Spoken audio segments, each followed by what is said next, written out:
meaning-meaning yang terdapat dalam surah-surah ini insya-Allah. Jadi pada malam ini kita akan mulakan dengan surah Yasin. Surah Yasin. Jadi kita akan, kalau siapa-siapa yang ada Quran boleh sama-sama kita semak surah Yasin. Kita akan menghuraikan sedikit sebanyak tafsirnya. Dan tafsir yang Ustaz iktimad ini ialah tafsir muyassar, tafsir muyassar, iaitulah tafsir yang ringkas lah, tafsir yang ringkas supaya kita faham maknanya dan supaya kita dapat sama-sama memahami dan juga beramal dengan hidayah-hidayah daripada Al-Quran. Ma'asyiral muslimin rahimakumullah, Allah Subhanahu wa taala menurunkan Al-Quran ini selain daripada untuk kita baca, dia juga adalah untuk kita memahami dan mentadaburkan ayat-ayat yang Allah turunkan ni supaya kita faham.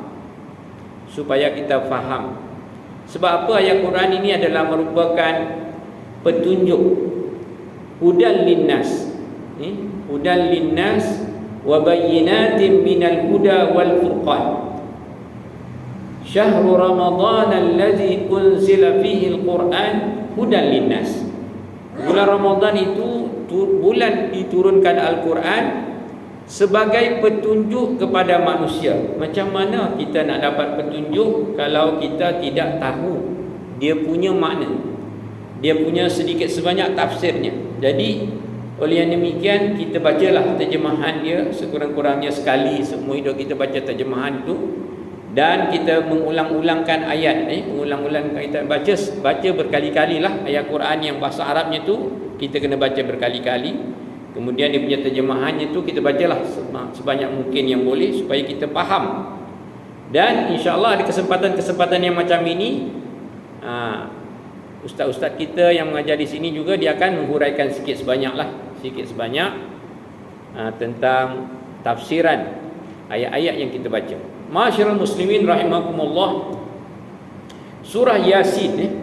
Yasin, surah ini dinamakan Yasin. Yasin ini ialah satu benda yang kita tak tahu makna dia.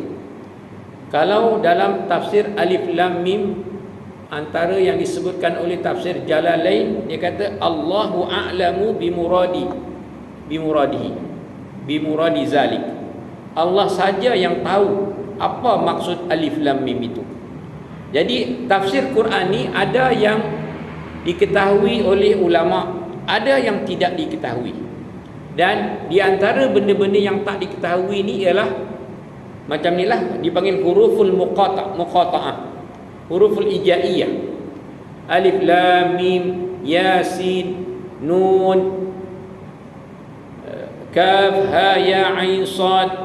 Ini ayat-ayat yang Allah Ta'ala bila turunkan, dia akan menjadi suatu yang melemahkan orang-orang Arab.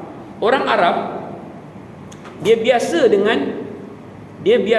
huruf-huruf ini, dia biasa dengan bunyi-bunyi ini. Tapi bila dengar macam ni, dia akan rasa ini pelik. Ini bukan macam bahasa, ini macam bahasa Arab tapi dia special. Gitu.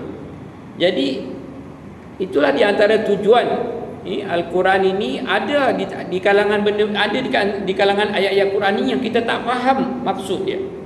Tapi dia tetap ayat Quran dan kita kena yakin dia daripada Allah Subhanahu Wa Taala. Dia tetap ayat Quran dan kita kena yakin dia adalah daripada Allah Subhanahu Wa Taala. Begitulah dalam perkataan Yasin ini. Dalam perkataan Yasin ini, seperti mana yang sebelum-sebelum ini, ayat-ayat yang kalau diterjemahkan ataupun dihuraikan oleh alim ulama macam Alif Lam Mim, Kaf, Ha, Ya, Ain, Sad, ini ialah ayat yang dipanggil mutasyabihah, ayat-ayat yang kita tak faham maknanya tetapi kita kena wajib beriman. Tapi ada sebahagian para ulama yang mentafsirkannya, tak salah Kalau ada ulama-ulama yang mentafsirkannya pun tidak salah. Jadi ayat ini dimulakan dengan Yasin. Kalau orang Arab ini, dia dengar perkataan Yasin itu, dia akan macam tersentak. Dia akan tersentak kerana tak pernah dengar syair-syair Arab yang dimulakan dengan Yasin. Tak pernah. Alif Lam Mim. Jadi orang Arab bila dengar, dia akan tertanya-tanya, apa benda ni? Tak biasa dengar benda macam ni. Tak biasa dengar. Tapi huruf tu huruf Arab. Huruf Yasin tu huruf Arab. Dia biasa dengar, biasa tengok huruf tu dan sebagainya. Tapi bila bunyi macam tu, kemudian ada cerita lepas daripada tu, mereka tak biasa dengar. Jadi memang Al-Quran ini diturunkan pada masa orang Arab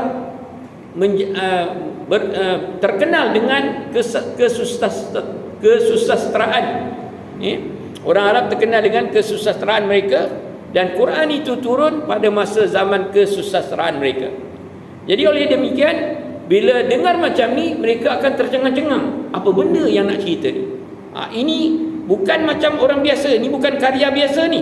Ini ialah karya dari Allah Subhanahu Wa Taala. Jadi itu sebahagian daripada huraian ulama-ulama yang menghuraikan tentang apa sebab benda tu surah tu dimulakan dengan ayat-ayat yang macam tu.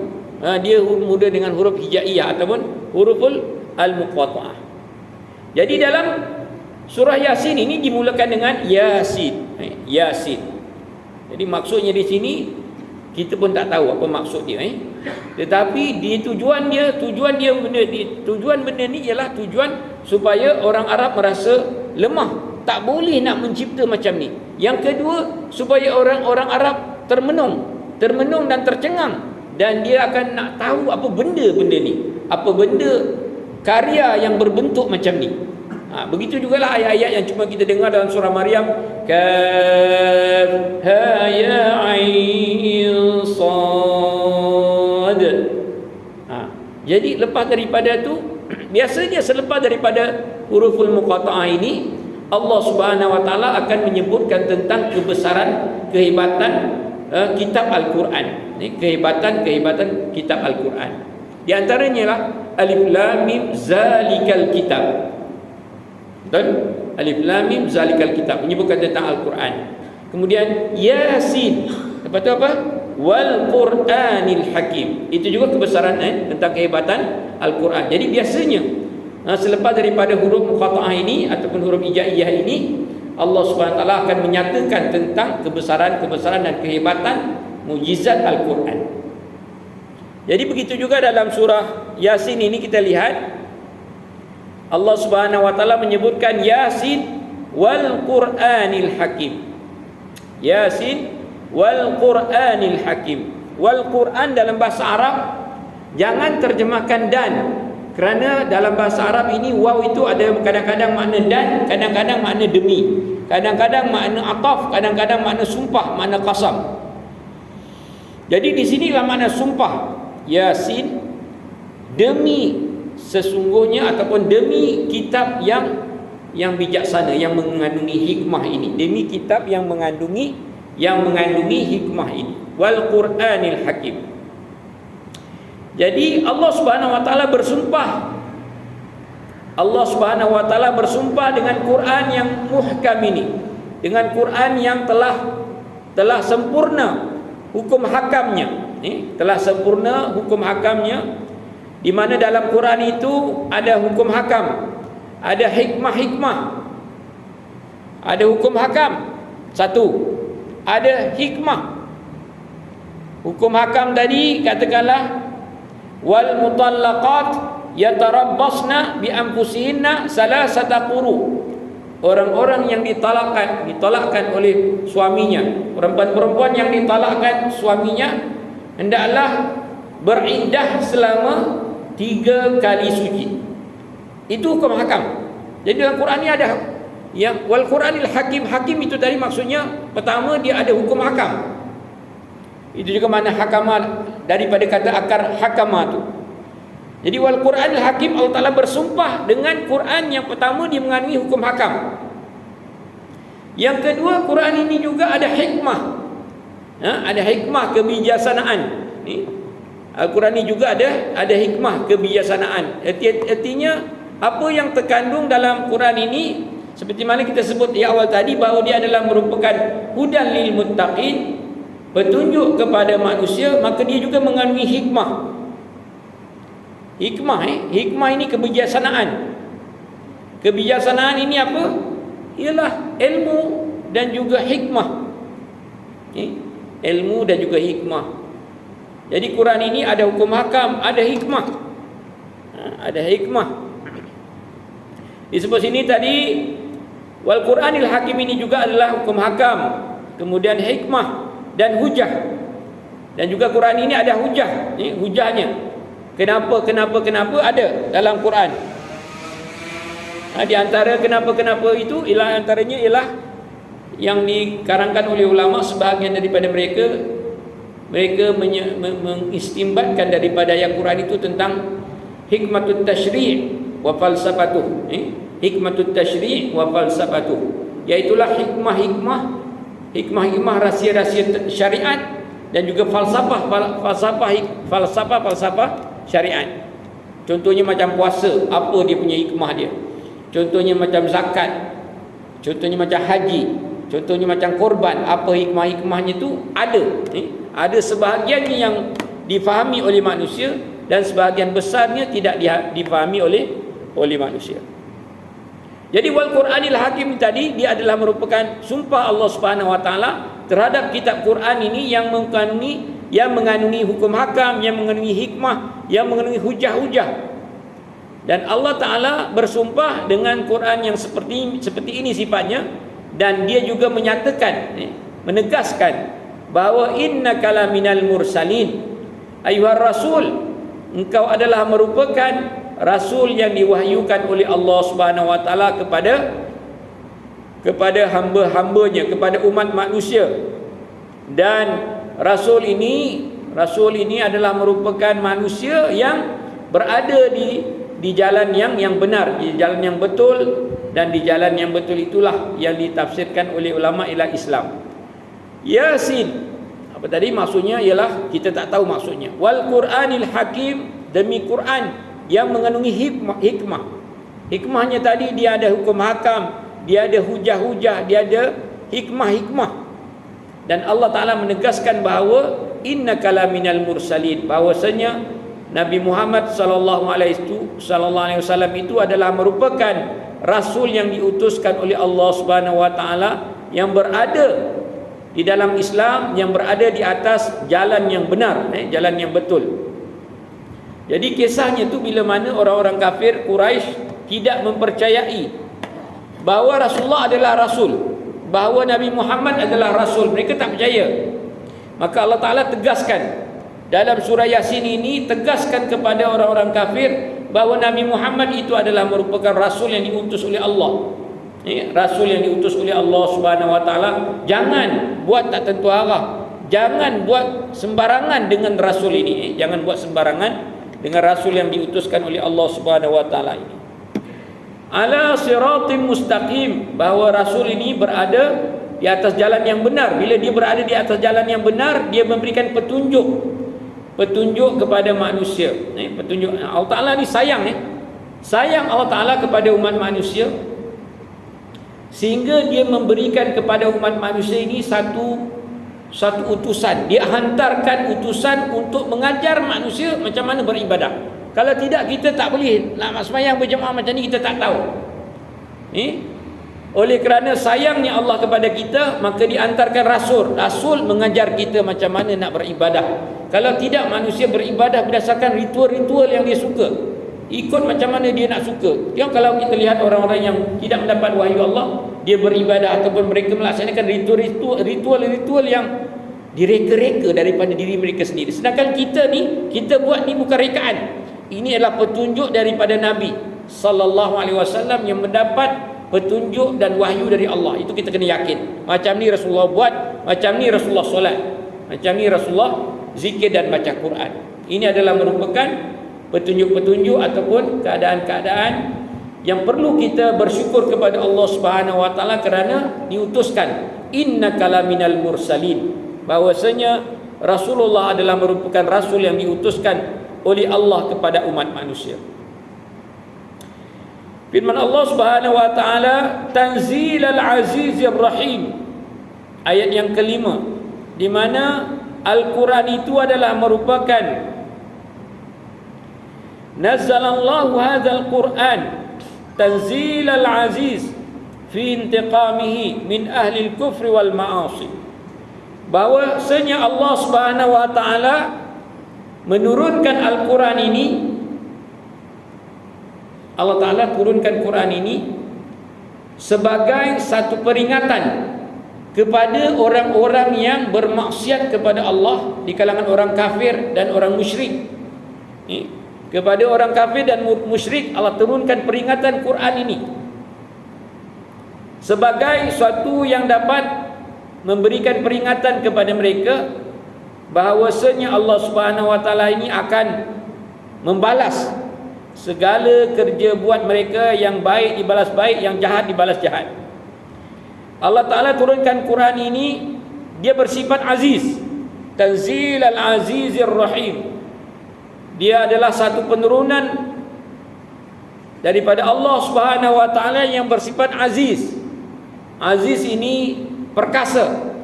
Artinya kalau orang yang ingkar dengan Allah, orang maksiat kepada Allah, Allah ini maha perkasa, maha pembalas dendam. Allah ini maha pembalas dendam, sifat dia. Salah satu daripada sifat Allah, maha pembalas dendam. Erti itu kita kena ingat-ingat, jangan sampai Allah dendam dengan kita.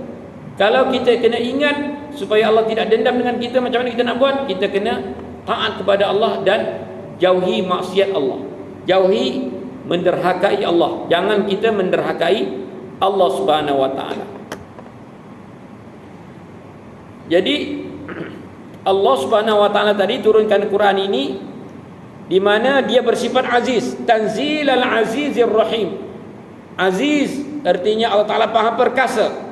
Bila seseorang yang melampaui batas, yang melanggar hak-hak Allah, yang bermaksiat kepada Allah, Allah maha kuat, maha cekap, maha hebat untuk menuntut bela, untuk membalas dendam.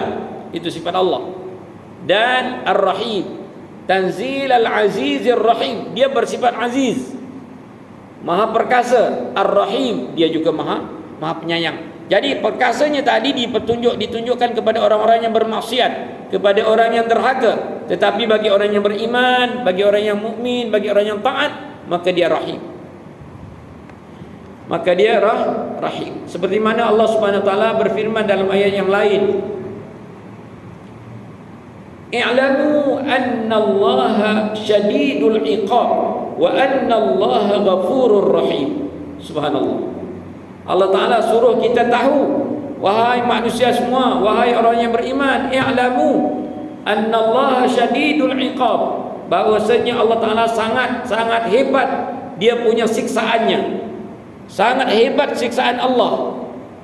Wa annallaha ghafurur rahim, dan kena tahu juga bahawasanya Allah SWT maha penyayang. Jadi kita kena tahu Allah Ta'ala ni bersifat macam tu. Dia mempunyai sifat yang ekstrim sebelah sini dan ekstrim sebelah sini. Artinya ekstrim kalau dia marah, dia sangat marah, dan kalau dia mengampun, dia sangat mengampun. Itulah sifat Allah Subhanahu wa taala yang kita sembah, yang kita sayang dengan dia, yang kita kadang-kadang menangis dan merayu kepadanya, supaya termasuk kita dalam orang-orang yang mendapat rahmat Allah Subhanahu wa taala. Masyiral muslimin rahimakumullah, tanzilal azizir rahim, iaitulah Quran yang diturunkan sebagai Allah yang bersifat perkasa jika orang bermaksiat kepada Allah, dan juga Allah Ta'ala bersifat yang penyayang jika orang itu taat dan melaksanakan ibadah yang betul kepada Allah Subhanahu wa taala. Tanzilal azizir rahim, satu penurunan yang diturunkan oleh Allah yang bersifat perkasa lagi maha penyayang. Yasin wal Qur'anil Hakim, innaka laminal mursalin ala siratim mustaqim, tanzilal azizir rahim. Kita dah baca tanzilal azizir rahim. Bila kita tahu Allah Ta'ala ini maha penyayang, maka kita melaksanakan kebaikan. Kita jangan putus asa walaupun kita ini bermaksiat. Jangan putus asa daripada pengampunan Allah. Tetapi jangan pula kita ini terus bermaksiat dengan tidak bertaubat. Ini pun salah. Artinya kita tahu Allah Ta'ala ini maha syadidul iqab. i'lamu annallaha syadidul iqab. Ketahui oleh kamu bahawasanya Allah Subhanahu wa taala maha hebat dia punya siksaannya. Wa annallaha ghafurur rahim, dan Allah taala juga maha pengampun. Dia ada dua-dua sifat ini. Artinya siapa yang bermaksiat kena tahu Allah taala ini maha hebat siksaannya. Maka daripada maksiat tadi kita kena berhenti. Dan apabila kita telah berhenti, maka laksanakan kebaikan-kebaikan. Wa annallaha ghafurur rahim. Sesungguhnya Allah taala, bahwasanya Allah Subhanahu wa taala ini maha pengampun, ghafurur rahim, lagi maha penyayang.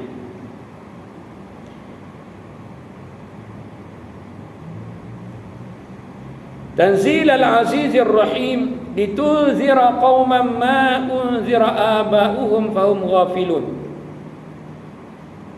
Anzalnahu alaika, bahwasanya Allah taala menurunkan Quran itu kepada Nabi Muhammad sallallahu alaihi wasallam, lituhadzira bihi qauman, bahwasanya Al-Quran diturunkan kepada Nabi Muhammad, wahai Nabi Muhammad, supaya kamu boleh memberi peringatan kepada satu kaum yang tidak pernah mak bapak mereka menerima peringatan sebelum daripada engkau. Artinya Allah Ta'ala turunkan Quran ini kepada bangsa Arab, dan bangsa Arab ini sebelum itu belum pernah diturunkan kepada mereka Rasul. Belum pernah diturunkan kepada mereka Rasul, kepada bangsa Arab ini. Allah Subhanahu wa taala memilih orang Arab untuk membawa wahyunya yang terakhir ini. Litunzira qauman ma unzira aba'uhum fahum ghafilun. Bahwasanya Allah taala pilih orang-orang Arab ini ada sebab dia. Wahai kaum muslimin, cuba kita bayangkan kalau Quran ini dalam bahasa Melayu. Kan? Kalau dia dalam bahasa Melayu, nescaya orang-orang Arab nanti dia tak faham. Orang-orang lain pun tak faham. Dan mereka akan persoalkan, kenapa tak bahasa aku? Kenapa tak bahasa aku? Tetapi Allah Ta'ala pilih Al-Quran ini dalam bahasa Arab. Dalam surah Yusuf Allah Ta'ala menerangkan, inna anzalnahu Qur'anan Arabiyyan la'allakum ta'qilun. Bahwasanya kami menurunkan Quran itu dalam bahasa Arab agar kamu faham.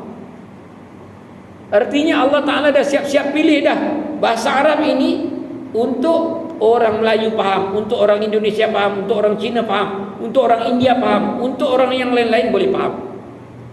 Sampai sekarang bahasa Arab yang diturunkan Quran 1400 tahun yang dulu sampai sekarang masih lagi orang faham. Masih lagi orang faham. Yang belajarlah, yang tak belajar tak faham.